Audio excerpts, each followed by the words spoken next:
yang dilaporkan terkait dengan ijazah palsu dan pasal apa yang dikenakan terlapor dan siapa saja terlapor?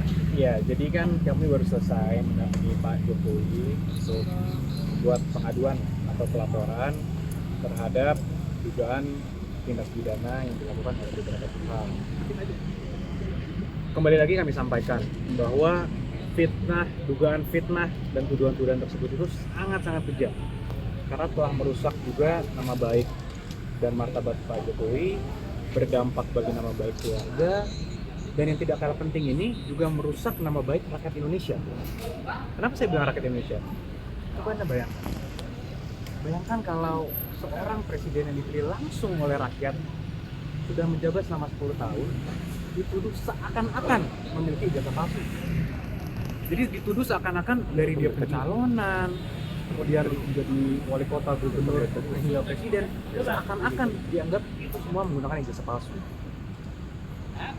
Kalau kata orang, apa kata dunia gitu. Jadi kan martabat rakyat Indonesia yang dipertaruhkan, nama baik rakyat Indonesia, nama baik pemerintah Indonesia, dan nama baik bangsa Indonesia juga. Selama ini mungkin Pak Jokowi tidak. Selama ini khususnya ketika beliau menjabat, beberapa bulan terakhir juga kami ikuti terus perkembangannya. Beberapa kali juga sudah kami berikan himbauan secara resmi press conference, beberapa statement di tempat umum juga sudah kami berikan, tapi terus dilakukan oleh beberapa pihak. Sehingga mungkin ya tentunya untuk hari ini Pak Jokowi datang sendiri ke sini bukanlah hal yang mudah juga ya. Tentunya sudah melewati pertimbangan yang sangat panjang dan sangat berat, tapi kami melihat dan Pak Jokowi juga melihat bahwa ini harus dilakukan agar semuanya terang benderang, agar kebenaran dapat terlihat, dan agar nama baik Pak Jokowi dan nama baik rakyat Indonesia dapat dipulihkan dan dijaga juga, sehingga hal ini tidak terjadi lagi nih. Pasalnya apa Mas? Pasal yang disangkakan? Jadi pasal yang kita duga dilakukan itu ada 310, 311 KUHP, ada juga beberapa pasal di Undang-Undang ITE, yang lain di Undang-Undang dan juga pasal 22 dan pasal 25 Undang-Undang ITE. Yang dilaporkan siapa aja? Yang dilaporkan? Siapa saja? Jadi terlapornya itu semua nanti dalam itu. Tapi tentunya dalam semua rangkaian peristiwa itu kita sudah sampaikan kepada para penyidik semua barang-barang bukti-bukti yang sudah kita sampaikan, peristiwa-peristiwanya. 24 objek. Ada 24 video ya, sekitar 24 objek yang kita sudah Pak Jokowi sudah laporkan juga, yaitu juga diduga dilakukan oleh beberapa pihak.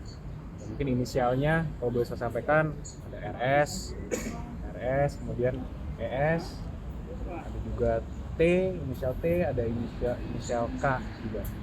Nah, tapi kami tentunya sudah menyerahkan ini kepada para penyidik dan penyelidik, mungkin masih sekarang tahapannya, sehingga kami hormati dan kami akan menyerahkannya kepada pihak kepolisian yang untuk menjelaskan lebih lanjut mengenai pokok perkara ini. Tadi ada ijazah asli.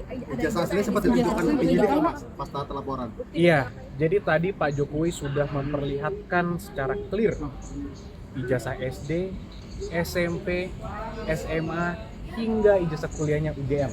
Semua sudah diperlihatkan kepada para penyidik. Dan Pak Jokowi juga tegas memberitahukan kepada kami bahwa jika nanti diperlukan lagi, siap untuk mempertanggungjawabkan dan siap untuk memberikan keterangan lebih lanjut lagi jika memang diperlukan untuk keperluan penyidikan. Tadi katanya Pak Jokowi 35 pertanyaan pada saat apa sih itu di dalam? Terkait apa aja Mas?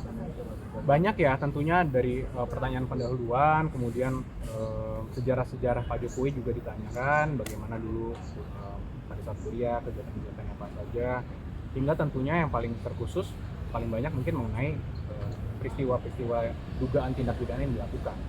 Nah, itu mungkin nanti kembali lagi karena itu sudah masuk pokok perkara, kami menghormati proses penyidikan sehingga kami menyerahkan kepada pihak penyidik nanti yang menjelaskan pada saat waktunya tepat. Mas, menurut mereka kan katanya pembuktian menurut terlapor pembuktian ijazah palsunya Pak Jokowi itu berdasarkan prosedur metode ilmiah, tanggapan dari kuasa hukumnya. Itu lagi semua kan agar penyidik nanti yang menilai. Pak Jokowi sebagai pelapor tentunya hanya mengadukan suatu peristiwa yang dianggap Pak Jokowi telah mencemarkan nama baik beliau. nanti agar aparat penegak hukum yang menilai. Kalaupun ini nanti sampai ke persidangan, biar majelis hakim yang menilai agar semuanya clear. Karena kalau hal ini tidak akan selesai tentunya kalau kita hanya bilang versi saya begini, versi mereka begini, yang mereka analisa juga begini. Nah itu kan juga jadi debat kusir. Kalau kita sudah serahkan ini kepada hukum, pada jalur yang sudah benar, kami harap juga dan Pak Jokowi juga harap ini semua menjadi terang benderang, semuanya clear. Kalau di sidang perdata itu kan ada permintaan itu supaya Pak Jokowi Hadir di Solo itu, Mas. Akan segera kembali ke Solo untuk di perdata itu atau tetap di Jakarta? Mungkin nanti itu bisa dijelaskan lebih lanjut oleh tim yang menangani di Solo. Mas, tapi kalau untuk yang di sini bakal ada pemeriksaan lagi nggak sih, Mas, dengan Pak Jokowi? Nah, untuk itu mungkin bisa langsung ditanyakan kepada para penyidik. Karena itu belum disampaikan. Karena semua ini kita tentunya menghormati dan mengikuti setiap tahapan. Apapun nanti ketika dibutuhkan kapan, harus mungkin Pak Jokowi memberikan keterangan tambahan, ya beliau menyatakan siap. Karena itu merupakan konsekuensi hukum dan konsekuensi logis juga kan dari tindakan ini. Jadi kembali lagi saya sampaikan bahwa Pak Jokowi hadir hari ini bukanlah tindakan yang sudah melewati pertimbangan cukup matang, namun ini diperlukan untuk memperbaiki nama baik rakyat Indonesia. Coba saya tanya, Mas mau nggak kalau dibilang dilihat oleh rakyat masyarakat dunia bahwa punya presiden 10 tahun biasanya palsu? Tentu tidak. Saya aja nggak rela, apalagi Mas, gitu kan? Ya inilah yang harus kita rubah paradigmanya, sehingga daripada kita memiliki versi kita, mereka mempunyai versi mereka, biar nanti pengadilan lah dan aparat penegak hukum lah yang menentukan. Tambahan ini. Mas, tadi kan ada penyampaian soal pasal-pasal ya 310 dan lain sebagainya. Boleh dijelaskan itu tentang apa aja supaya publik yang awam juga paham apa aja isu pembahasan? Oke, mungkin ditambahkan pasal 311 itu adalah tindak pidana fitnah dan atau pencemaran nama baik. Sedangkan di pasal 35, 32 dan 27A itu sama juga pencemaran nama baik, tapi yang dilakukan dengan rekayasa teknologi, baik mengurang, menambah, melakukan rekayasa terhadap teknologi dan kita jadikan contoh. Utamanya begitu, tapi bagaimana ini dilakukan di Undang-Undang ITE ada pengaturannya di pasal 32 dan 35, di mana kalau dia dilakukan itu dengan cara merekayasa teknologi, maka ada pemberatan. Di Krim, kalau di Krim. Pencemaran nama baik bukan melalui media elektronik berarti ya? Melalui media elektronik, termasuk di antaranya. Tapi nanti ini semua biar didalami. Kami juga tetap menghormati asas praduga tidak bersalah. Biarlah nanti ini didalami secara digital, apakah memang pelakunya yang tadi nama-namanya disebut dalam inisial, atau juga ada pelaku-pelaku lainnya. Karena dalam tindak pidana ITE ini ada yang menyiarkan, menyebarkan, itu juga harus bertanggung jawab. Jadi biarkan dulu dikembangkan oleh penyidik agar penyidikan ini berjalan dengan objektif, dan dengan ini juga kami mohon dukungan rekan-rekan media.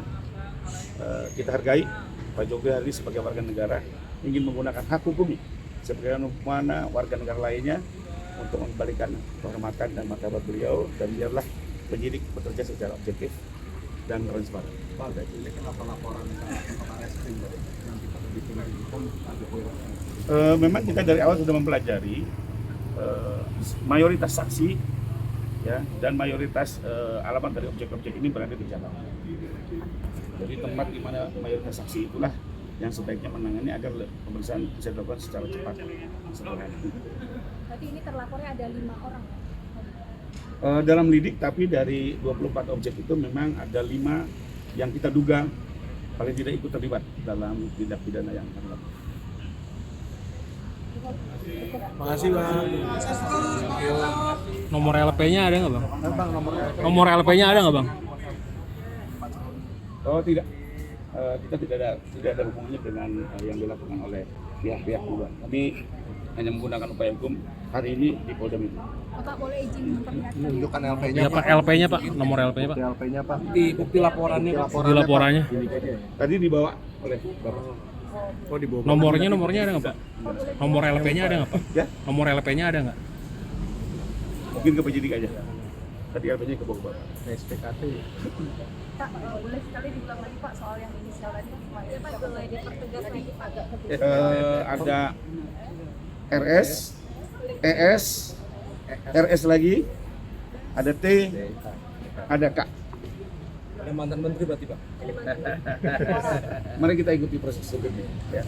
Tentunya kan nanti kalau alat buktinya cukup akan dipanggil oleh Polda, akan ditentukan statusnya dari situ. Jadi biarlah kita bersabar, hormati proses hukum berjalan objektif, berimbang, dan kita sama-sama mengawal ini secara transparan.